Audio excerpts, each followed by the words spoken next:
नमस्कार प्यारे साथियों, आज के इस वीडियो में हम पढ़ेंगे स्वास्थ्य एवं रोग, हेल्थ एंड डिसीज।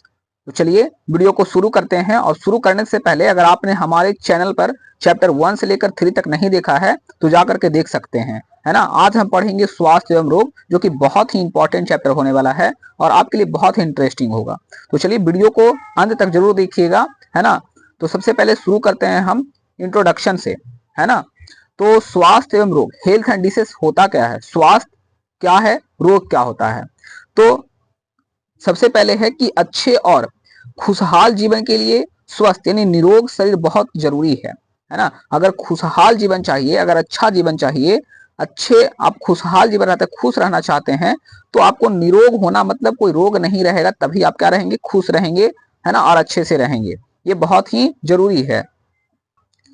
पहले के समय में लोग सोचते थे कि बीमारी आना जन्म और मृत्यु के बीच एक सामान्य अवस्था है ना। मतलब पुराने जमाने में लोगों को ऐसा सोच था कि जो बीमारी होता है ये जन्म और मृत्यु के बीच एक सामान्य अवस्था है, मतलब रोग आना और जाना लगा हुआ रहता है। ऐसा लोग क्या करते थे, मानते थे पहले के जमाने में लोग, है ना। बहुत पुराने समय में लोग अज्ञानता के कारण बीमारियों को भगवान का क्रोध या सजा मानते थे। ऐसा जो पहले के लोग, हिस्ट्री है ये बातें, कि जो पहले के जो पुराने जमाने के जो लोग थे वो समझते थे कि ये सब भगवान का क्रोध है, गुस्सा है, जिसकी वजह से हमको भगवान क्या करे, सजा दे रहे हैं या फिर हमें बीमारी दे रहे हैं, है ना। तो ऐसे पहले पहले के लोगों को ऐसा मानना था, है ना, पर ऐसा कोई बात नहीं है ना। कहते हैं लेकिन जब लोगों को शिक्षा और अनुभव हुआ, क्योंकि उसमें तक पढ़े लिखे बहुत लोग कम थे, है ना, लोग पढ़ते लिखते कम थे, है ना, इसलिए शिक्षा का अभाव था, इसलिए ऐसा ये लोग मानते थे, है ना। लोग कह रहे हैं कि लोगों को शिक्षा और अनुभव मिला। अब जैसे अब का क्या बात है, अब लोग क्या पढ़े लिखे हैं, अब सब लोग क्या अनुभवी हैं, तो उन्होंने अब समझा और लोगों को समझा कि हाँ ये रोग है, इसके लिए इलाज करना जरूरी होता है, समझ में आया। तो लेकिन जब लोगों को शिक्षा और अनुभव मिला तो उन्होंने समझा कि बीमारियों के कारणों को जानकर और उन पर नियंत्रण रखकर वे खुद को स्वस्थ रख सकते हैं, है ना। बात समझ में आ गया। जब ज्ञान होगा तभी ना उनको समझ में आएगा कि रोग है ये, है ना। ऐसे क्या समझ, उनको लगता था कि अंधविश्वास इतना था कि उनको लगता था कि भगवान का सजा है ना। पर बीमारी होती थी और वही में लोग चल जाते थे, ठीक है, टपक बसते थे। बात समझ में आ गई आपको बच्चों। तो ये बात थी। कह रहे कि 19वीं शताब्दी के आसपास लोगों को यह समझ में आया कि हमारी जीवन शैली और हमारे आसपास का वातावरण हमारे स्वास्थ्य को बहुत प्रभावित करते हैं। मतलब जो हमारे आसपास के वातावरण होते हैं वो बहुत ही हमारे लिए क्या होता है, इफेक्टिव होता है। हमारे आसपास के वातावरण ही हमको ये बताता है कि आपका स्वास्थ्य कैसा होगा। अगर आपके पास आपके आसपास अगर अच्छा वातावरण है, स्वच्छ है, तो आप बहुत अच्छे रहेंगे, निरोग रहेंगे, खुश रहेंगे। बात समझ में आ गई। पर आपके पास अगर गंदगी है, बहुत कुछ है ना, तो वो सब क्या हो सकता है, आपको बीमारी में आपको ला सकता है। बात समझ में आ गई है। तो ये बातें हैं, है ना। अब मनुष्य क्या है, अब मनुष्य जान चुका है ना, कि स्वस्थ पानी, स्वच्छ पानी, संतुलित भोजन, व्यक्तिगत सफाई और साफ सुथरा वातावरण अच्छे स्वास्थ्य के लिए क्या बहुत ही जरूरी है। तो ये सब जैसे ये सब चीजें हैं, जैसे स्वास्थ्य पानी, संतुलित आहार यानी जो अच्छा भोजन खाएंगे, है ना, व्यक्तिगत साफ सफाई रहेंगे, हम लोग नहाएंगे धोआएंगे, ये सब बातें है ना। और साफ सुथरा वातावरण रहेगा तभी हम क्या रहेंगे, हमारा स्वास्थ्य रहेगा जो बहुत ही अच्छा रहेगा और हम स्वस्थ रहेंगे। तो ये बातें हैं स्वास्थ्य एवं रोग के बारे में, है ना। और जो पहले क्या सोचते थे और अब के लोग कैसे रहते हैं इसके बारे में, है ना। चलिए, तो प्यारे बच्चों, मैं हूं आलोक सर और आप देख रहे हैं संस्कृति विद्या एकेडमी। और अगर आपने अभी तक हमारे चैनल को सब्सक्राइब नहीं किया है तो चैनल को सब्सक्राइब कर लीजिए, मुझे सपोर्ट कीजिए और अपने दोस्तों के साथ शेयर कर दीजिए। सोशल मीडिया लिंक दिए गए हैं, वहां से जुड़ सकते हैं आप, यहाँ भी इंस्टाग्राम से जुड़ सकते हैं, है ना। वीडियो को लाइक कर दीजिएगा, है ना, क्योंकि बहुत मेहनत लगता है। अब आगे समझते हैं कि अच्छा स्वास्थ्य क्या होता है। अच्छा स्वास्थ्य क्या है, तो विश्व स्वास्थ्य संगठन के अनुसार यानी WHO के बाद एचओ के अनुसार, यानी WHO क्या होता है, तो वर्ल्ड हेल्थ ऑर्गेनाइजेशन होता है। वर्ल्ड हेल्थ ऑर्गेनाइजेशन ये क्या करता है कि जो भी विश्व लेवल पे जो भी बीमारियां होती है या फिर आता जाता है जो भी, वो चीजों को क्या करता है, ये देख रेख करता है ना। तो इसके अनुसार स्वास्थ्य का क्या डिफिनेशन है ये समझते हैं। तो स्वास्थ्य बोला कि स्वास्थ्य वह स्थिति है जिसमें व्यक्ति शारीरिक, मानसिक और सामाजिक रूप से पूरी तरह स्वस्थ हो, है ना। कौन व्यक्ति स्वस्थ है, तो जो व्यक्ति रूप से, है ना, अपने व्यक्ति जो शारीरिक रूप से स्वस्थ है, मानसिक रूप से यानी मेंटल रूप से स्वस्थ है, और सामाजिक रूप से भी क्या है, पूरी तरह से स्वस्थ है, वही क्या है, व्यक्ति स्वस्थ। यानी अच्छे स्वास्थ्य का मतलब ये होता है ना। ये नहीं कि हम सिर्फ और सिर्फ अपने शरीर से अच्छा है पर मेंटल हमारा जो दिमागी हालत है वो खराब है, तो वो स्वस्थ व्यक्ति नहीं है ना। वो आपको समझिए कि वो बीमार है वो व्यक्ति, है ना। या फिर मान लीजिए कि आप शारीरिक और मानसिक रूप से सही हैं पर आपको सामाजिक रूप से इतना आपको प्रताड़ित किया जा रहा है कि आप क्या हो जा रहे हैं, आप मतलब आप क्या हो जा रहे हैं, डिप्रेशन में चले जा रहे हैं ना, डिप्रेशन मतलब डिप्रेशन में चले जा रहे हैं, ये बात है। तो आप सामाजिक रूप से भी आपको क्या रहना है, स्वस्थ रहना है ना, स्वस्थ रहना है। तो ये बातें हैं, मतलब क्या है, शरीर और मन दोनों स्वस्थ होने चाहिए। हर व्यक्ति के पेशे के अनुसार स्वास्थ्य का रूप अलग होता है। जैसे जो भी व्यक्ति है अपने पेशे के अनुसार उसके लिए स्वास्थ्य अलग अलग है ना। जैसे नर्तकी के लिए लचीला शरीर और पहलवान के लिए क्या मजबूत शरीर होना चाहिए, है ना। ऐसा नहीं है कि आप नर्तकी है उसको मजबूत दे दीजिएगा उसका शरीर, और जो नर्तकी है उसको आप मतलब मजबूत शरीर दे दीजिएगा, ऐसा नहीं हो सकता है ना। अगर कोई नाचने वाला व्यक्ति है तो उसके लिए शरीर भी उसका क्या होना चाहिए, उसी के अकॉर्डिंग होना चाहिए, लचीला होना चाहिए, तभी तो नाच पाएगा। और पहलवान को क्या होना चाहिए, मजबूत बॉडी रहेगा तब तो वो क्या करेगा, पहलवानी कर पाएगा, लड़ पाएगा। तो ये बात है। तो क्या होता है कि व्यक्ति पेशा के अनुसार, उसके ऑक्यूपेशन के अनुसार क्या होता है, उसका शरीर का निर्माण होना बहुत ही जरूरी है ना। तो ये हो गया एक अच्छा स्वास्थ्य का बातें, है ना। आप समझते हैं अच्छे स्वास्थ्य की मूल शर्तें क्या है। मूल शर्त क्या होता है जो हमको मानना चाहिए। तो मनुष्य समाज में रहता है, आपको तो पता ही है ना। इसलिए उसका स्वास्थ्य केवल उसी पर नहीं बल्कि उसके आसपास के लोगों और वातावरण पर भी निर्भर करता है ना। हमने जैसे ऊपर बताया आपको कि एक समाज में क्या होना चाहिए, एक मतलब अच्छा होना चाहिए वातावरण, माहौल एक अच्छा होना चाहिए, है ना। क्योंकि हम समाज में रहने वाले प्राणी होते हैं, है ना, हम समाज में ही जीते हैं, है ना। तो लोगों को और वातावरण पर निर्भर करता है। अच्छे स्वास्थ्य के लिए हर व्यक्ति को कुछ जरूरी बातों का ध्यान रखना चाहिए, जो कि आपको हम यहाँ पे बता रहे हैं आगे। जिसमें सबसे पहला है संतुलित आहार। तो अच्छे स्वास्थ्य में सबसे पहले क्या है आपको, तो संतुलित आहार लेना है ना। तो संतुलित आहार क्या होता है, जिसको हम बोलते हैं बैलेंस डाइट, है ना, बैलेंस डाइट बोलते हैं। तो अच्छे स्वास्थ्य के लिए यानी स्वस्थ रहने के लिए संतुलित भोजन बहुत ही क्या है, जरूरी है। संतुलित भोजन बहुत ही जरूरी है। बात समझ में आ गई, है ना। कह रहे कि संतुलित आहार में सभी पोषक तत्व होते हैं। पोषक तत्व कौन होते हैं, पोषक तत्व क्या होता है, तो जैसे कार्बोहाइड्रेट, प्रोटीन, वसा, है ना, विटामिन और क्या होता है खनिज, ये सब क्या होते हैं, हमारे पोषक तत्व हैं। जैसे जो भोजन हम खाते हैं, जो भी चीजें हम अलग अलग भोजन को खाते हैं, भोजन में वो सब में अलग अलग क्या मिलता है, पोषक तत्व मिलते हैं। जैसे कार्बोहाइड्रेट, प्रोटीन मिलता है, वसा मिलता है, विटामिन मिलता है, खनिज मिलता है, ये सब हमारे अलग अलग भोजन में मिलते हैं। तो इसको सही मात्रा में हमको लेना बहुत ही जरूरी है ना। तभी हम क्या रहेंगे, हम स्वस्थ रहेंगे और अच्छा रहेंगे। तो ये हो गया संतुलित आहार के पोषक तत्व हैं, है ना। अब समझिए कि संतुलित भोजन हमें क्या करता है, तो ऊर्जा देता है। संतुलित भोजन हमें क्या देता है, ऊर्जा, ताकत देता है और शरीर को क्या करता है, मजबूत बनाता है ना। जब हम खाएंगे पिएंगे तभी तो हमारा ऊर्जा होगा और हम कोई काम को कर पाएंगे। तो भोजन हमको क्या देता है, ऊर्जा देता है और शरीर को क्या करता है, मजबूत बनाता है। बात समझ में आ गई ना, है ना। आगे कहता है कि अगर भोजन में किसी पोषक तत्व की कमी हो जाएगा, मान लो कि कार्बोहाइड्रेट या प्रोटीन का कमी हो जाए, है ना, तो क्या हो जाएगा, हमको बीमारियां जैसे खून की कमी हो जाएगी, जिसको हम खून की कमी को हम क्या बोलते हैं, एनीमिया हो जाता है, जिसमें शरीर क्या हो जाता है, पीला पड़ जाता है।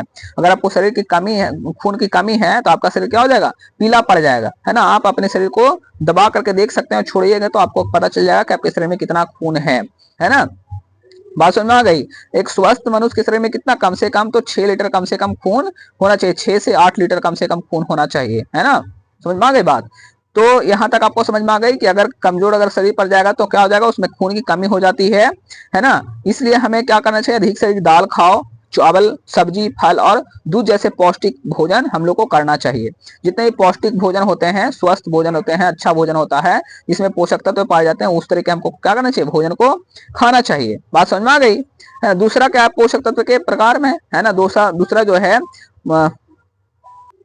दूसरा शर्त में क्या है, पोषक तत्व में जो हमको करना चाहिए, तो व्यक्तिगत और घरेलू स्वच्छता होना चाहिए, यानी पर्सनल एंड डोमेस्टिक हाइजीन होना चाहिए, है ना। व्यक्तिगत रूप से मतलब पर्सनल रूप से, है ना, और पर्सनल रूप से भी हमको अच्छा होना चाहिए और घरेलू रूप से हमको भी अच्छा होना चाहिए, स्वच्छता होना चाहिए, यानी पर्सनल और डोमेस्टिक हाइजीन होना चाहिए। ठीक है, तो ये क्या होता है, जिसे स्वस्थ रहना, है ना, स्वच्छ रहना भी अच्छे स्वास्थ्य के लिए एक जरूरी शर्त है ना। मतलब अपने आप को सही रखना क्या है, एक बहुत ही अच्छा स्वास्थ्य के लिए बहुत ही शर्त होता है ना। स्वच्छ रहना भी अच्छे स्वास्थ्य के लिए जरूरी है। हम स्वच्छ रहेंगे तभी तो हम अच्छा रहेंगे, स्वस्थ रहेंगे, है ना। मान लो कि हम स्वच्छ नहीं है, मतलब गंदगी लगाए हुए अपने शरीर में, तो क्या हम कभी स्वस्थ रह सकते हैं, अच्छा रह सकते हैं, नहीं रह सकते हैं, है ना।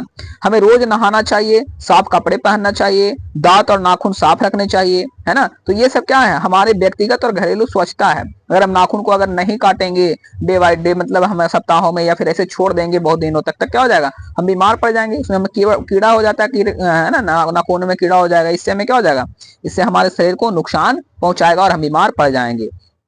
अगर शरीर या घर गंदा रहेगा तो वहां क्या हो जाएगा, बैक्टीरिया पनपेगा, और बैक्टीरिया हमको क्या करता है, नुकसान पहुंचाता है, जो हमारे शरीर में को सीधे नुकसान पहुंचाता है ना। और क्या बताया, कीटाणु बढ़ेंगे और बीमारियां फैलेगी। तो ये इस तरीके से हमको क्या है, हमको ये सबको रोकना है, तभी हम क्या कर पाएंगे, अपने आप को स्वस्थ रख पाएंगे, स्वच्छ रख पाएंगे और स्वस्थ रहेंगे। ठीक है, घर को हमेशा साफ और क्या रखेंगे, हवादार रखना चाहिए। घर के आसपास यानी जो पानी है जमा नहीं रहने देना चाहिए, ताकि मच्छर या मक्खियां न पनपे। तो मक्खी जो और मच्छर जो होता है, क्या होता है, गंदगी में ही फैलता है, जिससे हमको रोग उत्पन्न कर सकता है। हम अपने आसपास क्या रखेंगे, साफ सुथरा रखेंगे, तभी हम क्या रहेंगे, रह पाएंगे, हम स्वस्थ रह पाएंगे। तीसरा जो मूल शर्त में आता है, स्वच्छ भोजन और पानी आता है, तो बहुत जरूरी है। अगर स्वस्थ भोजन नहीं खाएंगे हम, तो हम हमेशा बीमार पड़ जाएंगे। इसलिए क्लीन फूड और क्लीन वाटर दोनों बहुत जरूरी है। तो खाने और पानी की सफाई पर ध्यान देना बहुत जरूरी है। खाने और पानी पर क्या होना चाहिए, बहुत ध्यान देना जरूरी है। साफ पानी पीजिए और साफ खाना खाइए, भोजन स्वच्छ कीजिए।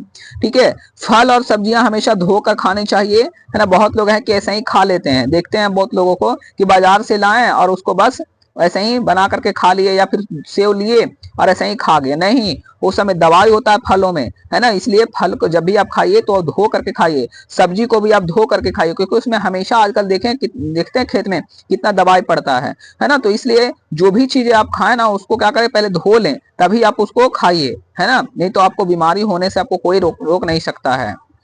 बात समझ में आ गई। तो हमेशा क्या करें, आप फल और सब्जियों को क्या करें, हमेशा धो करके खाएं, है ना। और पका हुआ खाना ढक कर रखना चाहिए। जो मान ले कि आप लोग, जो बहुत लोग हैं घर में खाना बनाते हैं ऐसे ही उघारे पुघारे छोड़ दिए, तो उससे क्या होगा, आप उसमें कीड़ा भर जाएगा, या फिर मक्खियां जो है, अपने मक्खियां, पता है मक्खियां क्या करती है, वो अपने पंजों से ला करके उसमें क्या कर, जो है कीड़े मकोड़े को या फिर गंदगी को वो भोजन में छोड़ देती है। इसलिए जब भी खाना है तो उसको ढक दीजिए, ढक करके खाना को रखिए। ठीक है, पानी अगर साफ ना हो तो उसे उबाल कर पानी पीना चाहिए, है ना। अगर मान लिया जाए कि आपको लगता है कि पानी अच्छा नहीं है, तो उबालने से उसमें क्या होता है, उबालने से पानी हुआ बहुत ही शुद्ध हो जाता है। और तो हम तो कहते हैं कि आप पानी को उबाल कर ही थोड़ा पीजिए, बस थोड़ा सा आप सुसुम कर लीजिए और उसके बाद उसके पीजिए, बहुत ही लाभदायक होता है आपके शरीर के लिए, है ना। आपका ग्लो आपका चेहरे पर आ जाएगा। ठीक है, तो पानी को उबाल करके हमेशा पीजिए, बहुत अच्छा होता है, बहुत ही लाभदायक है ना। इससे क्या होता है, पेट से जुड़ी बीमारियां भी नहीं होती है और हम स्वस्थ रहते हैं,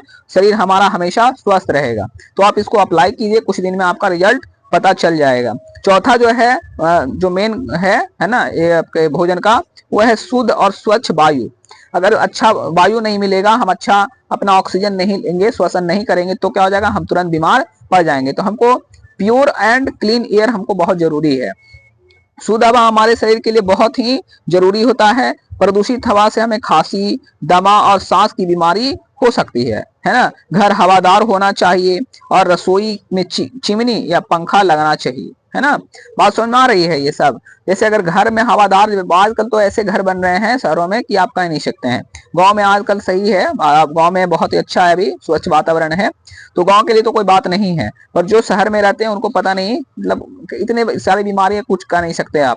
ठीक है, इसलिए आप अपना जब घर बनाएं तो एकदम साफ सुथरा बनाएं, जहाँ पे हवादार आए, है ना। ऐसे जगह पे आप घर अपना रहे, बहुत अच्छा होगा।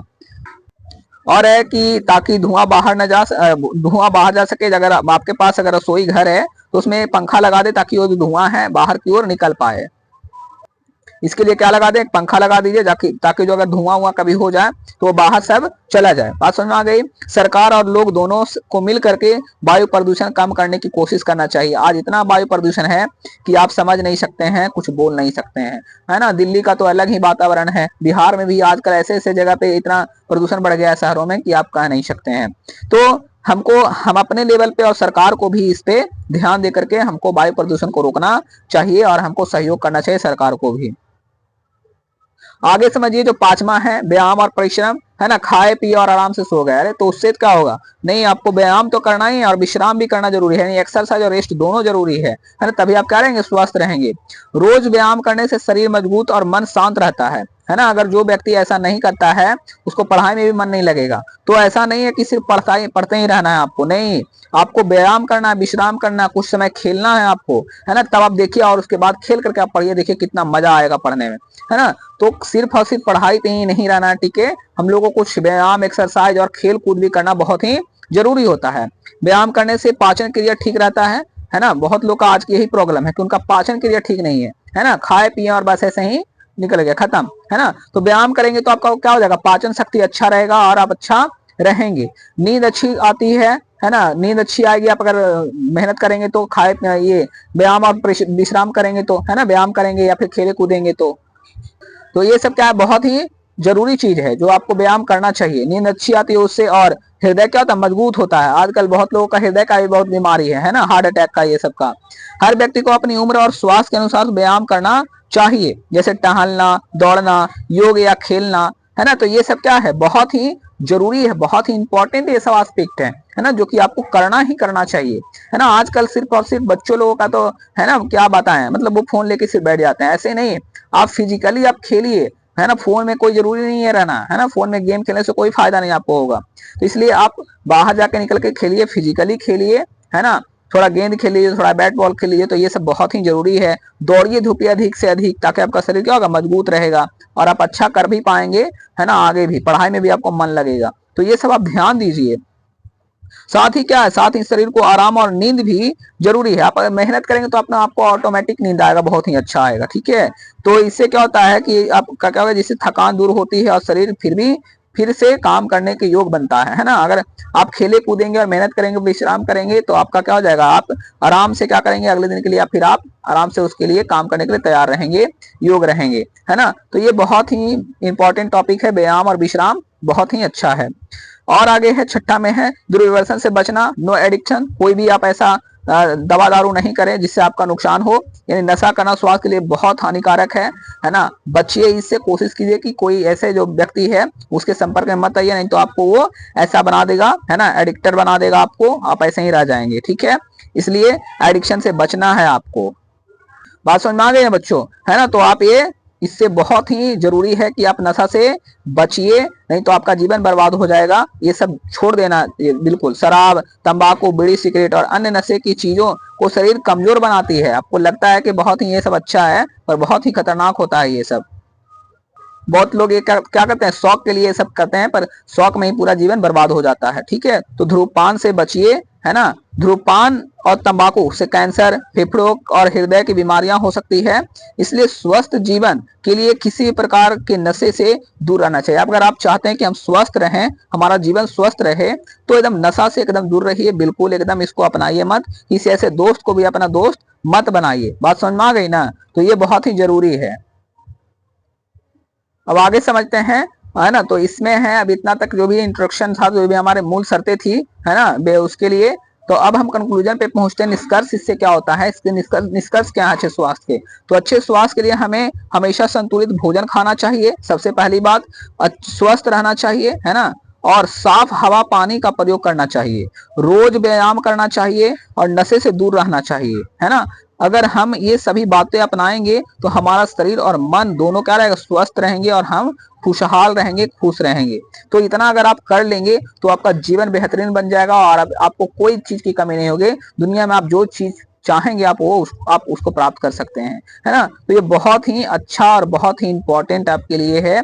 आपके लिए पढ़ाई का तो है ही, पर आपके रियल जो डेवलपमेंट है उसके लिए ये स्वास्थ्य और जो है बहुत ही अच्छा है, ठीक है। प्यारे साथियों, अगर यहाँ तक आपको वीडियो समझ आया है तो लाइक कर दीजिए और चैनल को सब्सक्राइब कर दीजिए और अपने दोस्तों के साथ थोड़ा शेयर कर दीजिए। मुझे सपोर्ट कीजिए। अगर वीडियो अच्छा लग रहा है, तो वीडियो समझ आ रहा है, तो हमको एक लाइक और सब्सक्राइब जरूर करिए। कमेंट करके बताइए कि आपको और क्या इसमें दिक्कत है ना, वो भी हमको कमेंट करके बताइए। अब हम लोग आगे समझते हैं मानव रोग, ह्यूमन डिसीज, है ना, ह्यूमन डिसीज। ये क्या होता है, मानव रोग क्या होता है, तो समझते हैं हम आगे, है ना। रोग का मतलब क्या होता है, सबसे पहले रोग क्या होता है ये समझने का कोशिश करेंगे। तो रोग का मतलब होता है कि शरीर की वह स्थिति जब हमारे शरीर का कोई अंग या अंग तंत्र, है ना, क्या होता है, ठीक से काम नहीं करता है। जब आपका कोई शरीर का अंग अगर ठीक से काम नहीं करे तो वह क्या होता है, रोग होता है। यानी जब शरीर में कुछ गड़बड़ हो जाती है और हम अपने आप को ठीक महसूस नहीं करते हैं। जैसे हमको अगर बुखार लग जाता है तो उसमें भी तो हमारा मन काम नहीं करता है, यानी हमारा शरीर ही के अंग तो उसमें काम नहीं करता है ना। अंग तंत्र हमारा काम नहीं करता, हमारा दिमाग हो गया है, फिर कुछ भी, है ना। या फिर मान लो कि कुछ हमारा हाथ पैर या कुछ में चोट लग गया, तब भी हमारा क्या होता है, अंग हमारा उस तरीके से काम नहीं करता, अच्छे ढंग से काम नहीं करता है। तो क्या होता है, उसको हम बोलेंगे रोग हो गया, है ना। तो ये सब बातें हो गई रोग के बारे में कि रोग क्या होता है। तो जब हमारा शरीर या कोई शरीर का अंग या अंग तंत्र ठीक से काम नहीं करता है तो हम उसको क्या बोलेंगे, रोग बोलेंगे कि रोग हो गया, है ना, कोई गड़बड़ हो जाती है तो उसको हम रोग बोलते हैं। जैसे उदाहरण के लिए यहाँ समझिए गठिया, है ना, गठिया एक ऐसा बीमारी है, ऐसा रोग है जो जोड़ यानी हाथ पैर के जोड़ को प्रभावित करता है। जहाँ पे जोड़ ज्वाइंट होता है वहां पे क्या करता है, गठिया रोग हो जाता है। इस बीमारी में जोड़ दर्द करते हैं, मतलब बहुत जोर से दर्द करता है वो, जहाँ पे वो जोड़ जहाँ पे रहता है वहां पे, जहाँ पे ज्वाइंट रहता है वहां पे, और सही तरह से काम नहीं कर पाते हैं।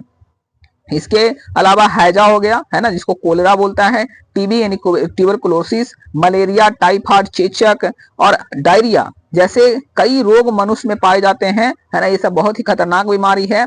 कभी कभी शरीर को चोट या दुर्घटना के कारण भी कोई अंग काम नहीं कर पाता है ना, जैसे पैर की हड्डी टूट जाना, है ना, लेकिन यह रोग नहीं कहलाता है। जो पैर की हड्डी टूट जाती है क्या होता है, रोग नहीं कहलाता है, ये बहुत ही अपंगता होता है, मतलब ये अपंगता हो जाता है ना, किसको एक पैर टूट गया तो ये अपंगता हो गया, ठीक है, क्योंकि यह बाहरी चोट से होता है, बीमारी से नहीं होता है। हमारा बाहरी चोट से लगेगा उसको बीमारी नहीं कहेंगे, जो अंदरूनी जो होता है, जो अंदर का होता है रोग, उसको हम रोग बोलते हैं, है ना। टूट गया तो क्या हो गया, हमारा फिजिकली वो हैंडकैप्टेड हो गया, है ना, बात समझ में आ गई। तो ये सब हम यहाँ पे समझने का कोशिश किए मानव रोग के बारे में, जो रोग का मतलब यहाँ पे समझाया। अब आगे समझिए रोग के लक्षण तथा उसके रोगों के सामान्य चिन्ह, है ना, रोग के लक्षण क्या होते हैं और उसके सामान्य चिन्ह क्या होते हैं। तो रोग लक्षण ये सिम्टम्स क्या होते हैं, अगर मान लो कि कोई बीमार पड़ा तो उसके सिम्टम्स दिखाई देने लगते हैं, है ना। जब कोई बीमारी होती है तो शरीर हमें कुछ संकेत देता है, जैसे सिर दर्द, पेट दर्द, गले में दर्द या चक्कर आना, ये सब हमको क्या है, ये सब संकेत है। अगर बीमारी अगर होना है तो ऐसे हमको होना शुरू हो जाएगा पहली बार में, ठीक है। ये क्या होता है कि ये संकेत होते हैं, रोग लक्षण कहलाते हैं। ये संकेत होते हैं, क्या कहलाते हैं, रोग के लक्षण कहलाते हैं, रोग के लक्षण कहलाते हैं। बात समझ में आ गई, बात समझ में आ गई ना। रोग लक्षण क्या होता है, रोग लक्षण किसे कहते हैं। रोग लक्षण क्या होता है, जब कोई बीमारी होती है तो शरीर में कुछ संकेत देता है, जैसे सिर दर्द, पेट दर्द, गले में दर्द या चक्कर आना, तो यही क्या कहलाता है, रोग लक्षण कहलाता है। इन्हें केवल रोगी ही महसूस करते हैं, हम नहीं महसूस कर लेंगे, आप नहीं महसूस करेंगे, जिनको होगा ना वही महसूस कर सकते हैं रोग लक्षण को। डॉक्टर भी इसे देख नहीं सकते हैं, इसलिए मरीज को बताना पड़ता है कि उसे क्या महसूस हो रहा है ना। डॉक्टर ऐसे ही पता कर लेगा थोड़ी कि उसको क्या हुआ है, नहीं, जैसे पूछता है कि बताओ बाबू क्या हुआ, है ना, तो हम बताते हैं कि ऐसा ऐसा प्रॉब्लम है, तब वो बताते हैं, तब वो दवाई देते हैं। जैसे उदाहरण में अगर गले में दर्द होना, है ना, चक्कर आना, पेट दर्द, तो ये सब क्या बताते हैं, पहले हम बताते हैं कि ऐसा हमें महसूस हो रहा है, उसके आधार पे वो क्या करते हैं, अपना फिर दिमाग लगाकर अपना बात करते हैं। तो ये सिर्फ इस बात के संकेत देता है कि शरीर में कुछ गड़बड़ है, पर यही नहीं बताते हैं कि कौन सी बीमारी है। जैसे सिर दर्द में मलेरिया से भी हो सकता है और सर्दी से भी, है ना, बात समझ में आया। तो सिर दर्द सिर्फ ऐसा नहीं है कि सिर दर्द सिर्फ, और भी सिर दर्द ऐसे नहीं होता है, पर मलेरिया से भी हो सकता है या फिर सर्दी से भी हो सकता है। बात समझ में आ गया। तो ये हो गया आपका क्या, रोग लक्षण के प्रकार है, रोग लक्षण है ये, है ना। चलिए अब हम आगे समझते हैं रोगों के सामान्य चिन्ह, यानी साइन क्या होता है, रोगों के सामान्य चिन्ह क्या होते हैं। तो चिन्ह वे बातें होती है जिन्हें डॉक्टर देख सकते हैं। जैसे क्या होता है, जैसे त्वचा का रंग बदलना, है ना, जो क्या कहते हैं डॉक्टर देख सकते हैं, उसको हम चिन्ह कहते हैं। बात समझ में आ गई ना। तो पहला जैसे रोग, त्वचा का रंग बदल जाएगा, यानी जो हमारा चमड़ा होगा उसका रंग बदल जाएगा, तब समझ जाते हैं कि क्या है, कुछ बीमारी है। ग्रंथियों में सूजन आना, यानी जो ग्लैंड्स होते हैं उसमें सूजन आ जाता है, फूल उल जाता है। वैसे आंखों का लाल होना या पानी आना, ये सब क्या है, रोग के सामान्य चिन्ह है, मतलब ये जनरल साइन है एक, है ना। इन चिन्हों से डॉक्टर बीमारी का पहचान पहचान सकते हैं। जैसे उदाहरण का आंखों का अगर लाल होना है तो आंखों का लाल या पानी बार बार आ रहा है तो कंजक्टिवाइटिस होता है ना, कंजक्टिवाइटिस हो जाता है, इसको बीमारी है, इस तरीके के कंजक्टिवाइटिस कहते हैं, जिसमें आंख लाल होना या फिर पानी आना है, क्या है, कंजक्टिविटी के ये क्या है, उदाहरण है, मतलब ये साइन है, ठीक है। वहीं त्वचा और आंखों का पीला होना क्या है, हेपेटाइटिस। अगर त्वचा हो गया और आंखों का रंग पीला हो गया तो क्या हो गया, उसको हेपेटाइटिस बोलते हैं, ठीक है। तो ये सामान्य चिन्ह है। डॉक्टर सही बीमारी जानने के लिए इन लक्षणों और चिन्हों के साथ साथ रक्त, पेशाब, है ना, जो या फिर पैखाना, एक्सरे और अल्ट्रासाउंड जैसी जांच भी करवाते हैं, है ना, जो बीमारी को पता लगाने के लिए। अगर हम संक्षेप में बात करें तो रोग जो है शरीर की असामान्य स्थिति है, जिसमें शरीर के अंग ठीक से काम नहीं करते हैं। रोग लक्षण वे संकेत हैं जिन्हें रोगी महसूस करते हैं। बात समझ में आ गई, है ना। रोग लक्षण क्या होते हैं, मतलब वो जो रोगी महसूस करते हैं वही सिर्फ होता है रोग लक्षण, यानी जिन्हें क्या कहते हैं, जिन्हें वे और चिन्ह वे होते हैं, ये हो गया रोग लक्षण और यहाँ चिन्ह है, चिन्ह वे होते हैं जिन्हें डॉक्टर देख सकते हैं, दोनों मिलकर डॉक्टर को रोग पहचानने में मदद करता है ना, जिन्हें डॉक्टर देख सकते हैं दोनों मिलकर डॉक्टर को रोग पहचानने में मदद करते हैं ना, जो भी होते हैं रोग लक्षण और जो चिन्ह होते हैं वो दोनों मिलकर क्या करते हैं, डॉक्टर जो होता है रोगों का पता लगाता है, पहचानता है। बात समझ में आ गई है ना, तो यहां तक आपको क्लियर हो गया होगा। अब आगे समझने का प्रयास करते हैं। इसमें है तीव्र एवं चिरकालिक रोग। ये क्या होता है, एक्यूट एंड क्रोनिक डिसीज बोलते हैं इसको, है ना, क्रोनिक डिसीज। ये क्या होता है, तो हमारे शरीर में कई प्रकार के रोग होते हैं, कुछ रोग अचानक आते हैं और कुछ थोड़े समय में ठीक हो जाते हैं, जबकि कुछ लंबे समय तक बने रहते हैं। इन्हीं रोगों के आधार पर हम रोगों को तीव्र और चिरकालिक रोग दो भागों में बांट सकते हैं, है ना, दो भागों में बांटा गया, चिरकालिक और तीव्र रोग।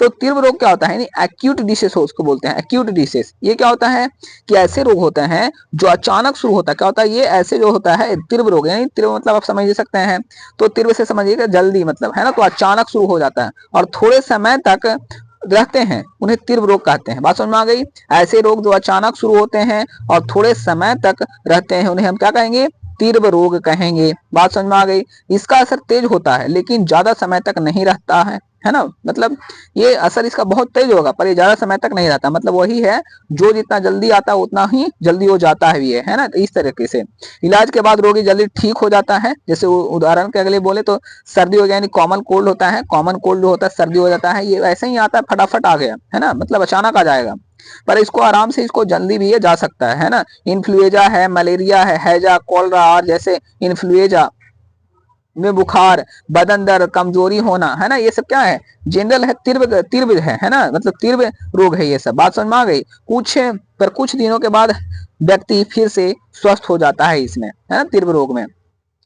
चिरकालिक रोग क्या होता है, क्रोनिक डिसीज होता है, क्रोनिक डिसीज ये ऐसे रोग होता है जो लंबे समय तक बने रहता है, मतलब ज्यादा दिन तक बने रह जाता है ये, है ना, या फिर कह सकते हैं कि जिनका इलाज पूरी तरह संभव नहीं होता है, मतलब इसका आधा अधूरा ही इसका इलाज हो पाता है, उन्हें हम चिरकालिक रोग कहते हैं। चिरकालिक मतलब जो लंबे समय तक बना रहे। बात समझ में आ गई, है ना। इन रोगों के लक्षण दवाओं से नियंत्रित किए जा सकते हैं पर पूरी तरह समाप्त नहीं होता है ना। तो बात समझ में आ गई ना। जैसे दमा है, गठिया है, टीबी है, मधुमेह है ना, जिसको डायबिटीज भी कहते हैं मधुमेह का, ये सब ऐसे बीमारी है कि लंबे समय तक होता है। देखते नहीं है पुराने जो लोग हैं या फिर जो भी है ना, डायबिटीज के बहुत ज्यादा लोग शिकार होते हैं, है ना, डायबिटीज बहुत लोगों के, मधुमेह जो बहुत लोगों को रहता है जिसमें बोलते हैं, है ना। तो इन रोगों का असर शरीर पर लंबे समय तक रहता है। जैसे मधुमेह के शरीर का घाव जल्दी नहीं भरता है, टीबी के रोगी का वजन धीरे धीरे कम होता जाता है। तो ये सब क्या है, इसके लक्षण हो गए एक तरीके से, है ना। चलिए अब आगे हम समझते हैं इसमें चिरकालिक रोगों के कारण क्या है। तो क्या कारण से चिरकालिक रोग होता है, तो पहला है अस्वास्थ्यकर आदतें हैं, जैसे धूम्रपान या तंबाकू का सेवन करना, मुख से कैंसर हो सकता है, तो ये हो गया चिरकालिक रोग का पहला कारण। दूसरा है बढ़ती आयु, जैसे गठिया अधिकतर बुजुर्गों में होता है, ये मतलब स्वाभाविक रूप से है ना। और तीसरा है आनुवंशिक कारक, कुछ ऐसे कारक होते हैं जो पहले से मौजूद किसी व्यक्ति में होता है, जैसे माता पिता या बच्चों में रहता है, या फिर माता पिता से ही बच्चों में खास करके जाते हैं, या फिर पहले से कोई बीमारी ऐसे रहता है। तो ये क्या होते हैं कि आनुवंशिक कारक होते हैं जो माता पिता से बच्चों में जाते हैं, जैसे मधुमेह, ये सब जो है मतलब आनुवंशिक कारक से होने वाले रोग हैं। संक्षेप में समझने की कोशिश करेंगे। तीव्र रोग क्या होता है, अचानक आते हैं और जल्दी ठीक हो जाते हैं, जबकि चिरकालिक रोग जो होता है लंबे समय तक बने रहते हैं और शरीर पर अस्थायी असर डालते हैं, है ना। अच्छे खान पान, साफ और सफाई और स्वास्थ्य जीवन शैली अपनाकर इन रोगों से क्या कर बचा जा सकता है। तो अगर आपको बचना है तो ये सब आप उपाय कर सकते हैं। अब आगे समझिए, है ना, रोगों के प्रकार एवं कारक, है ना, क्या कारण है, types and causes of disease. ठीक है, तो मनुष्य कई प्रकार के रोगों से प्रभावित होता है। इन रोगों के कारण अलग अलग होते हैं, है ना, इसके कारण क्या होते हैं, अलग अलग होते हैं। सामान्यतः रोगों के दो मुख्य वर्गों में बांटा गया है। पहला है आंतरिक कारणों से होने वाले रोग और दूसरा होता है बाह्य कारणों से होने वाले रोग, है ना।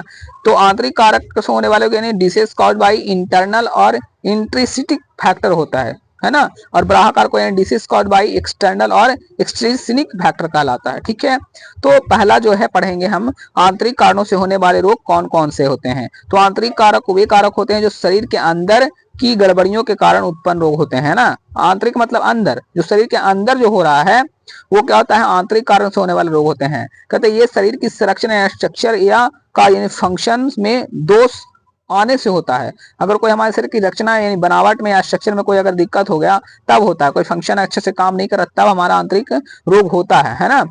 तो इसमें क्या है, मुख्य आंतरिक कारक और उसके क्या क्या उनसे होने वाले कौन कौन से ऐसे रोग हैं।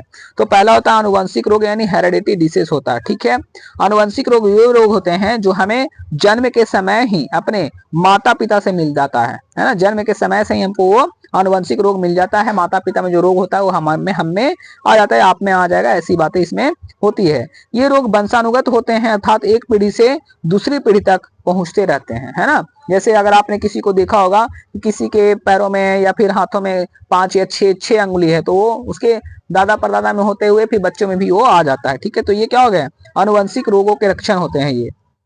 या फिर किसी का आप समझ सकते हैं जिसका कलर चेंज होता है आंखों का, है ना, या फिर उसकी बाल है, तो ये सब क्या है, उसका अनुवंशिक रोग है उसके। जैसे उदाहरण के लिए समझें तो हीमोफीलिया, हीमोफीलिया एक ऐसा अनुवंशिक रोग है जिसमें रोगी के रक्त में थक्का बनने की क्षमता नहीं होती है ना। हीमोफीलिया एक ऐसा रोग है जो क्या कहता है, अनुवंशिक रोग, इसमें रोगी के रक्त में थक्का नहीं बनता है ना।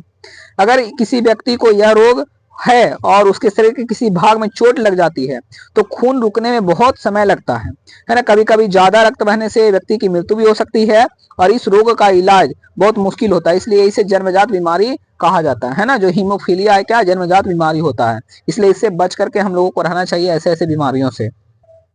अब आगे समझिए, दूसरा होता है हार्मोन्स की गड़बड़ी से होने वाले रोग होते हैं, disease caused by hormones imbalance होता है।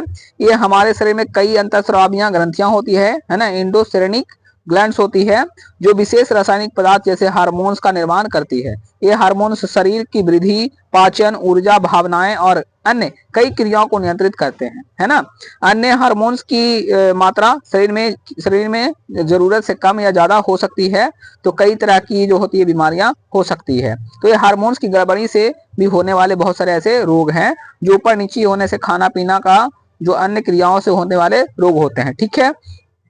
जैसे समझिए मधुमेह या डायबिटीज जो होता है, यह रोग इंसुलिन की हार्मोन्स की कमी से होता है ना। इंसुलिन हार्मोन्स की कमी से मधुमेह या डायबिटीज होता है ना। इंसुलिन शरीर में क्या होता है, ग्लूकोज यानी शक्कर को ऊर्जा में बदलने में मदद करता है। जब इंसुलिन की मात्रा कम हो जाती है तो शरीर में शक्कर की मात्रा बढ़ जाती है, मतलब इंसुलिन की कमी अगर हो जाएगा तो क्या हो जाएगा, शक्कर का बढ़ जाएगा, जिससे हमको क्या बन जाए, मधुमेह यानी डायबिटीज हो जाता है, ठीक है।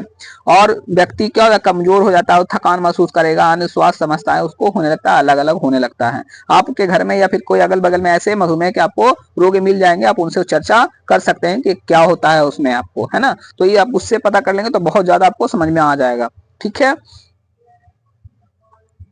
इसमें आगे है भीमकाय या फिर जायगोनेटिज्म, है ना। ये क्या होता है, क्या रोग वृद्धि हार्मोन्स यानी ग्रोथ हार्मोन्स के अधिक बनने से होता है ना। क्या होता है, ये जो मतलब हार्मोन्स होता है उसको अधिक बनने से ये भीमकायत्व हो जाता है ना। इसमें व्यक्ति का शरीर असामान्य रूप से बहुत बड़ा और लंबा हो जाता है, मतलब लंबा धड़िंग हो जाएगा, फिर बड़ा बड़ा हो जाएगा, बहुत बड़ा, है ना। तो ये होता है, यानी हम कह सकते हैं कि आंतरिक कारणों से होने वाले रोग जो होते हैं शरीर के अंदर की गड़बड़ियों के कारण होते हैं। कुछ रोग जन्म से ही मिलते हैं, जबकि कुछ शरीर के हार्मोन्स के असंतुलन के कारण उत्पन्न होते हैं, ठीक है।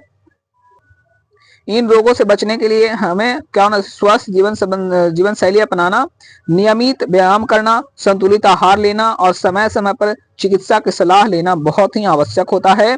स्वस्थ मनुष्य ही स्वस्थ जीवन की कुंजी होती है ना। ये बहुत ही इंपॉर्टेंट है, यानी स्वस्थ अगर कोई शरीर है तभी वो अपना जीवन को अच्छा बना सकता है, ठीक है। तो ये बात इसमें आपको करना है।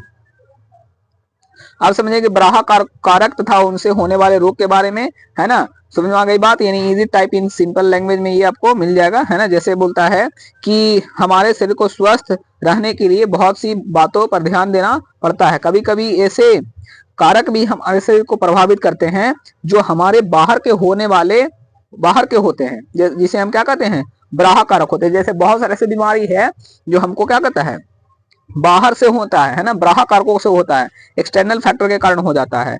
ये हमारे शरीर में रोग उत्पन्न करते हैं। सबसे पहले कुछ सूक्ष्म जीव होता है जो माइक्रो ऑर्गेनिज्म होते हैं, वो हमारे शरीर में प्रवेश करके रोग उत्पन्न करते हैं, उसे क्या कहते हैं, रोगाणु कहते हैं। रोगाणु क्या होता है, रोगाणु किसे कहते हैं? तो जो हमारे शरीर में बाहर के जो सूक्ष्म जीव होते हैं वो हमारे शरीर के अंदर प्रवेश कर जाते हैं और हमको रोग उत्पन्न कर देते हैं, उसी को हम क्या कहते हैं? रोगाणु कहते हैं। ठीक है, ये बहुत छोटे होते हैं, सूक्ष्म होते हैं, जिन्हें हम केवल सूक्ष्मदर्शी के माध्यम से ही देख सकते हैं। बात समझ में आ गई यहाँ तक आपको, है ना, कि रोगाणु किसे कहते हैं? तो ये आपको यहाँ तक क्लियर है। सबसे पहले रोगाणु में समझते हैं बैक्टीरिया, है ना, ये बैक्टीरिया जिसको हम जीवाणु भी कहते हैं।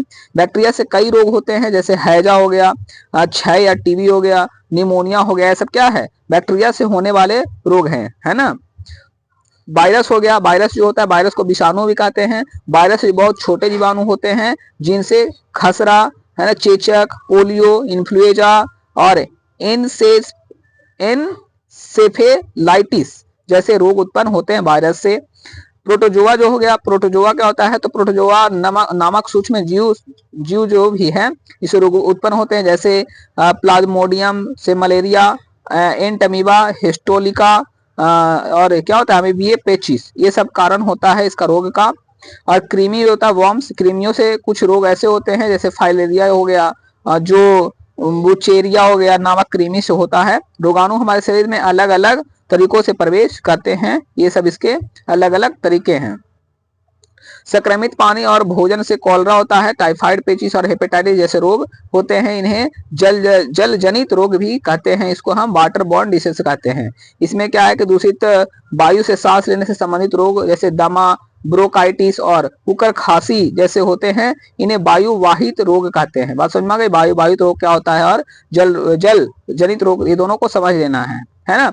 इसके अलावा मादक पदार्थ जैसे तंबाकू, सिगरेट, शराब, गांजा, अफीम, हेरोइन आदि के सेवन से भी कई प्रकार के रोग उत्पन्न होते हैं। ऐसे रोग को व्यसन जनित रोग भी कहते हैं, एडिक्शन रिलेटेड डिसीज कहा जाता है। ठीक है, तो हमें मिला जुल कर ये कहना है कि इस प्रकार ब्राहा कारक हमारे शरीर को बहुत हानि पहुंचा सकते हैं। हमें अपने आसपास की स्वच्छता बनाए रखनी चाहिए, शुद्ध जल और भोजन का सेवन करना चाहिए तथा मादक पदार्थों से दूर रहना चाहिए। बार बार मादक पदार्थों को बात बोला जा रहा है, नहीं, नशा बिल्कुल भी नहीं करना है ना। तब हम क्या रहेंगे? तब हम स्थल जीवन जी सकते हैं, नहीं तो आपके लिए दूसरा द्वार खुला हुआ है। बात समझ में आ गई? अब हम संक्रामक रोग के बारे में पढ़ेंगे कि संक्रामक रोग क्या होता है। ठीक है, संक्रामक रोग यानी इन्फेक्शियस डिसीज क्या होता है? संक्रामक रोग वे रोग होते हैं जो हमारे शरीर के सूक्ष्म जीवों यानी रोगाणु के कारक होते हैं। ये रोग एक व्यक्ति से दूसरे व्यक्ति में फैल सकते हैं। बात समझ में आ गई बच्चों, है ना। अगर आ रही है तो वीडियो को लाइक भी थोड़ा कीजिए, सब्सक्राइब कीजिए, अपने दोस्तों के साथ थोड़ा शेयर भी कीजिए। आप लोग ऐसे नहीं कीजिए कि हमें कोई प्रॉब्लम हो, मुझे भी थोड़ा सपोर्ट कीजिए, आप लोग बनाए रखिए, है ना, आगे समझिए। तो ये जो संक्रामक रोग होता है एक व्यक्ति से दूसरे व्यक्ति में ये जाता है, किसी भी वजह से हो सकता है, आप उसके कपड़े पहन रहे हैं या उसके पास बैठ रहे हैं या खांसी खुशी से, ये सबसे। ठीक है, रोगाणु अलग अलग प्रकार के होते हैं, जैसे बैक्टीरिया हो गया, वायरस, फंगस, प्रोटोजोआ और कृमि, ये सब क्या हो गए? अलग अलग प्रकार के रोगाणु हैं। उदाहरण के लिए अगर बोले तो बैक्टीरिया से टाइफाइड होता है, कॉलरा से निमोनिया और टीबी होते हैं, वायरस से एड्स, इन्फ्लुएंजा, चेचक और डेंगू फैलते हैं, प्रोटोजोआ मलेरिया और अमीबी पेचिस का कारण बनता है। ये रोग दूषित पानी, भोजन, हवा या संक्रमित व्यक्ति के संपर्क से फैलते हैं। बात समझ में आ गई? स्वच्छता और साफ सफाई से इससे बचा जा सकता है ना, यानी संक्रामक रोगों से हम बच सकते हैं अपने स्वच्छता और सफाई के द्वारा से। ठीक है, यहाँ तक समझ में आ गई होगी, है ना वीडियो। तो आगे समझते हैं असंक्रामक रोग क्या होता है। असंक्रामक रोग यानी इन्फेक्शियस एजेंट जिसको बोलते हैं, ये क्या होता है? इन्फेक्शियस एजेंट तो वे रोग होते हैं जो किसी संक्रामक के कारण नहीं होते हैं ना, ये किसी कोई संक्रमण से कारण नहीं होता है। ये किनसे? ये तो सूक्ष्म जीव यानी रोगाणु से नहीं फैलते हैं। उदाहरण के लिए मधुमेह और कैंसर, रक्तक्षीणता, गठिया और हार्मोन संबंधी रोग होते हैं, है ना। तो ये असंक्रामक रोग होते हैं। ठीक है, संचारित रोग क्या होता है? कम्युनिकेबल डिसीज वे रोग होते हैं जो एक व्यक्ति से दूसरे व्यक्ति या एक समुदाय से दूसरे समुदाय तक फैलते हैं, है ना। ये हवा, भोजन, जल या स्पर्श के माध्यम से फैल सकते हैं, इसको संचारित रोग कहते हैं। मलेरिया का उदाहरण अगर लें तो जो मादा एनोफिलीज मच्छर के काटने से फैलता है। सभी संक्रामक रोग संचारित नहीं होते हैं, जैसे टिटनेडस बैक्टीरिया से होता है, लेकिन यह व्यक्ति से व्यक्ति नहीं फैलता, है ना, या शरीर से कटे हुए हिस्से से संक्रमित बैक्टीरिया में प्रवेश होता है। तो ठीक है, तो संचारित रोग वे होते हैं जो एक व्यक्ति से दूसरे व्यक्ति में फैल जाता है या फिर एक समाज से दूसरे समाज में, यानी मतलब एक ग्रुप डिसीज होता है ना, मतलब इसको समाज के द्वारा या व्यक्तियों के द्वारा ये फैलता है। आगे समझते हैं जो कि संक्रामक रोगों का उपचार क्या है, उपचार इसको कैसे इसको खत्म कर सकते हैं। तो संक्रामक रोगों का उपचार दो मुख्य तरीकों से आधारित होता है। पहला तरीका रोग के लक्षण को कम करना और दूसरा तरीका है रोगाणुओं को नष्ट करना, है। दो कारण होते हैं, लक्षण को कम करना यानी जब रोगी को दर्द बुखार या खांसी होती है तो डॉक्टर दवाइयां देते हैं जो लक्षणों को नियंत्रित करती है। इससे रोग कुछ समय के लिए शांत हो जाता है, लेकिन वास्तविक कारक यानी रोगाणु समाप्त नहीं होते। उदाहरण के लिए अगर इन्फ्लुएंजा में सिर्फ लक्षण कम किए जा सकते हैं, रोग पूरी तरह से ठीक नहीं होता है, ये बातें हैं। दूसरा है रोगाणुओं को नष्ट करना यानी संक्रामक रोग बैक्टीरिया, वायरस, फंजाई, प्रोटोजोआ आदि कृमि से क्या होते हैं, इन रोगाणुओं को नष्ट करने के लिए विशेष दवाइयां बनाई जाती है, ठीक है। और बैक्टीरिया और फंजाई पर ये प्रभावी होती है क्योंकि ये दवाइयों के जीवन की प्रतिक्रियाओं को रोक देती है, ठीक है। वायरस समझिए, वायरस का उपचार क्या है, तो वायरस बैक्टीरिया से अलग होते हैं, इसमें कोशिकाओं जैसी संरचना और अपनी जैव रासायनिक क्रियाएं नहीं होती है। वायरस सिर्फ जीवित कोशिकाओं में रहकर बढ़ते हैं, इसलिए एंटीबायोटिक दवा वायरस को नष्ट नहीं कर पाती। वायरस से होने वाले रोगों में केवल लक्षणों को कम करने वाली दवाइयां दी जाती है। अगर बात करें संक्षेप में तो संक्रामक रोगों का इलाज लक्षणों को नियंत्रित करने और रोगाणुओं को नष्ट करने पर आधारित होता है, लेकिन वायरस के लिए अलग तरीके अपनाए जाते हैं। बात समझ में आ गई यहाँ तक बच्चों? अगर यहाँ तक आपको वीडियो समझ में आया है तो वीडियो को लाइक करें, शेयर करें और चैनल को सब्सक्राइब जरूर करें बच्चों, है ना। टीकाकरण देख लीजिए, टीकाकरण वह प्रक्रिया जिसमें किसी रोग से बचाव के लिए शरीर में रोगाणु या उनका कमजोर रूप प्रवेश कराया जाता है ना, जो इससे शरीर की प्रतिरक्षा प्रणाली उस रोग के खिलाफ एंटीबायोटिक बना देते हैं। मतलब टीकाकरण में अगर देते हैं तो उसको टीकाकरण में क्या होता है, एंटीबायोटिक बना देता है उस दवा से, जिससे क्या कहते हैं, रोग प्रतिरोध क्षमता बढ़ जाती है उसमें, है ना, रोगों से लड़ने की क्षमता बढ़ जाती है। जब इसमें वही रोग शरीर में प्रवेश करता है तो एंटीबायोटिक उसे क्या करती है, नष्ट कर देती है और रोग नहीं फैल देता है ना। टीका का खोज सबसे पहले किसने किया था, तो एडवर्ड जेनर ने किया था 1975 में, जब उन्होंने देखा कि गाय के चेचक से संक्रमित रोग इंसानी चेचक से सुरक्षित रहते हैं। इसके बाद कई रोगों के टीके विकसित हुए, जैसे cholera, typhoid, polio, diphtheria, cooker खांसी, टेटनस, चेचक, है ना, हेपेटाइटिस, रेबीज, ये सब के टीके बनने लगे और आज लोगों को पड़ता भी है, आज हम लोग लेते भी हैं इस टीके को, है ना। टीकों को सुई से लगाया जाता है ना। टीका मतलब है ना कि लगा दिए लार पे टीका, ऐसा नहीं होता है ना। बात समझ में आ गई? टीका कहाँ लगाया था, तो यहाँ पे टीका सुई से लगाया जाता है ना, या दवा की तरह भी पिलाया जाता है, इसको दवा ड्रॉप के द्वारा पिलाया जाता है। इसका संरक्षण कम तापमान पर किया जाता है क्योंकि अधिक गर्मी से इसका नष्ट हो जाती है, ठीक है। भारत में पोलियो पल्स कार्यक्रम जैसी योजनाएं से बच्चों को पोलियो के विरुद्ध टीका दिया जाता है। टीकाकरण के सफल नियंत्रण के सरकार, समाज, नागरिकों से मिलकर काम करना जरूरी है। यह संक्रामक रोगों से सुरक्षित समाज में मदद करता है, यानी समाज को एक संक्रामक रोगों से बचाता है। बात समझ में आ गई? कुछ संक्रामक रोग जैसे मलेरिया हो गया, जो आप पढ़ लीजिएगा, है ना। इसके उपचार और रोकथाम क्या होते हैं, तो उपचार के लिए कुनैन या आरटी दवा दी जाती है ना। मच्छरदानी आप लगाइए, है ना, डीडीटी छिड़काव कीजिए, ये सब इसके रोकथाम और उपचार है ना। डायरिया देख लीजिए, डायरिया जो होता है, डायरिया मतलब बार बार पतला दस्त होना, है ना। यह रोग बैक्टीरिया, प्रोटोजोआ और कवक संक्रमण से होता है। इसके कारण आंत सूज जाती है, जिससे जठ त्रव शोध होता है, ठीक है। लक्षण इसके हैं बार बार दस्त और पेट मरोड़, कभी कभी उल्टी और मिचली, ये सब इसके हैं, है ना। रोकथाम कैसे, तो रोग साफ सुथरा पानी और स्वस्थ कर भोजन खाइए, पकाया हुआ भोजन ढककर रखना चाहिए, मरीज को आरएसओ पिलाना चाहिए इसके लिए। टाइफाइड क्या होता है, टाइफाइड क्या होता है, नामक बैक्टीरिया, है ना, सैल्मोनेला टाइफी से होता है। यह रोग संक्रमित पानी, भोजन और कच्चे फल सब्जियों से फैलता है। लक्षण क्या है, तेज बुखार, कमजोरी, सिर दर्द, पसीना आना, बुखार 3 सप्ताह तक रहता है, हाथों में अल्सर और कभी कभी रक्तस्राव होता है। रोकथाम क्या है, तो व्यक्ति स्वच्छता और व्यायाम यानी आसपास का क्षेत्र साफ रखना होता है, संक्रमित पानी और भोजन से बचना होता है। टीएबी टीका का हर दिन 3 साल लगाना है और हल्का और आसानी से पचने वाला भोजन, पूर्ण आराम होता है इसके लिए, तो ये आपको करना है। क्षय रोग यानी टीबी जिसको बोलते हैं, क्या होता है, तो ये जो क्षय रोग है बैक्टीरिया के कारण होता है, या मुख्य रूप से फेफड़ों को प्रभावित करता है, लेकिन शरीर के अन्य अंगों तक फैल सकता है। रोगी के खांसी, कफ या थूक से या दूसरों में फैलता है। इसके लक्षण क्या हैं, तो लगातार खांसी, हल्का बुखार, रात में पसीना, वजन कम होना, भूख कम लगना, बच्चों में लसीका गांठों में सूजन होना। रोकथाम कैसे है, तो रोगी को परिवार से अलग रखना होता है, है ना, और खांसते समय मुंह ढकना होता है। डॉट्स योजना के तहत निर्धारित दवाइयां इसको पूरी तरह से तक लेना है। बच्चों को बीसीजी टीका लगाना है, जागरूकता और समय पर इसका इलाज आवश्यक है। हेपेटाइटिस क्या होता है, तो हेपेटाइटिस यकृत प्रभावित करता है और इसके कारण त्वचा और आंखों का सफेद भाग पीला हो जाता है। इसके लक्षण क्या है, तो सिर दर्द, हल्का बुखार और जॉन्डिस, गहरा मूत्र होता है। रोकथाम कैसे करेंगे, तो स्वच्छता और साफ पानी का उपयोग करेंगे। हेपेटाइटिस बी टीका लगवाएंगे, है ना। संक्रमित से बचना है, हल्का आराम और हल्का भोजन करना है। रेबीज, है ना, रेबीज जो कुत्तों काटने से होता है। रेबीज एक घातक रोग है जो जैबड़ो वायरस के कारण होता है। मुख्य रूप से संग्राहक कुत्ते हैं, जो मतलब रोगी कुत्ते हैं, उसके से होता है। रोगी के मस्तिष्क में वायरस पहुंचने पर मृत्यु भी हो सकती है। लक्षण क्या होता है, इसमें सर दर्द, हल्का बुखार, गर्दन में दर्द होता है, लार टपकना, चिड़चिड़ा, है ना, हाइड्रोफोबिया, पानी से डर जिसको बोलते हैं। रोगी खाना और पानी निगलने में असमर्थ होता है इसमें।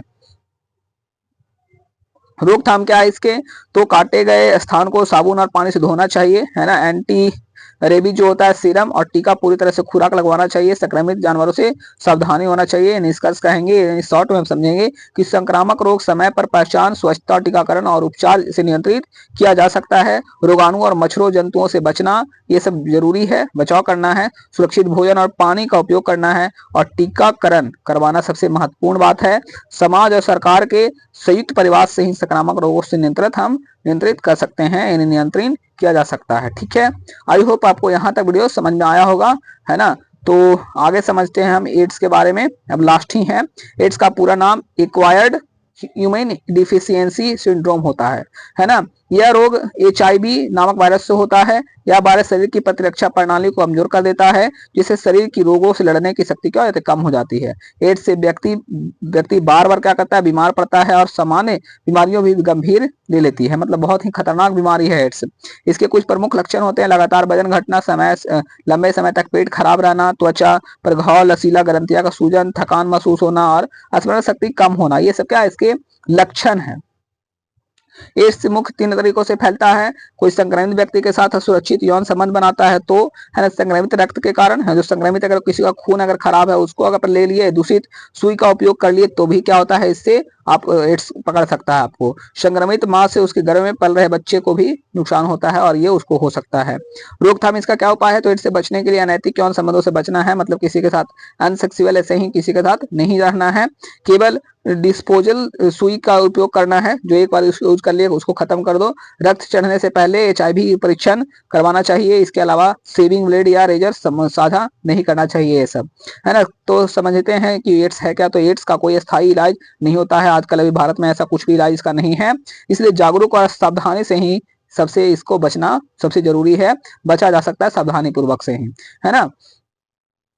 पोलियो देख लीजिए, पोलियो क्या होता है, जिसे हम पोलियो यतीच भी कहते हैं। एक संक्रामक रोग है जो पोलियो वायरस के कारण होता है। यह वायरस संक्रमित भोजन, पानी या दूध के माध्यम से शरीर में प्रवेश करते हैं, है ना। इसको आहार डालने पहुंचकर यह आंत की कोशिकाओं में बढ़ता है और फिर रक्त संचार द्वारा केंद्रीय तंत्रिका तंत्र पहुंच जाता है। यहाँ तक उन तंत्रिकाओं को, कोशिकाओं को प्रभावित करता है जो शरीर की पेशियों को नियंत्रित करती है ना। परिणाम स्वरूप पेशियां सही ढंग से काम नहीं करती है और रोगी चलने फिरने में असमर्थ हो जाता है। इसमें बात समझ में आ गई। यह रोग विशेषकर 6 महीने से 3 वर्ष तक क्या रहता है, बच्चों में अधिक रहता है पोलियो। लक्षण इसके हैं, रोकथाम, इलाज एक बार आप पॉज करके पढ़ लीजिएगा। ठीक है, अब हम अगले वीडियो में करेंगे प्रश्नावली, है ना, जो कि हम अगले वीडियो में करेंगे, और अति लघु प्रश्नों का अगला वीडियो करेंगे। अगर वीडियो यहाँ तक आपको समझ आया है तो वीडियो को जरूर लाइक कीजिए और चैनल को सब्सक्राइब करना मत भूलिए प्यारे बच्चों, है ना। प्यारे साथियों, बिल्कुल चैनल को सब्सक्राइब कीजिए और मुझे हेल्प कीजिए आगे बढ़ने में। और आपको ऐसे ही अगर कंटेंट चाहिए, PDF चाहिए, तो मुझे मैसेज कीजिए, कमेंट कीजिए और कमेंट करके मुझे बताइए कि आपको ये वीडियो कैसा लगा। और वीडियो अच्छा लगा है तो दबा कर लाइक, शेयर और सब्सक्राइब चैनल को जरूर करके जाइए।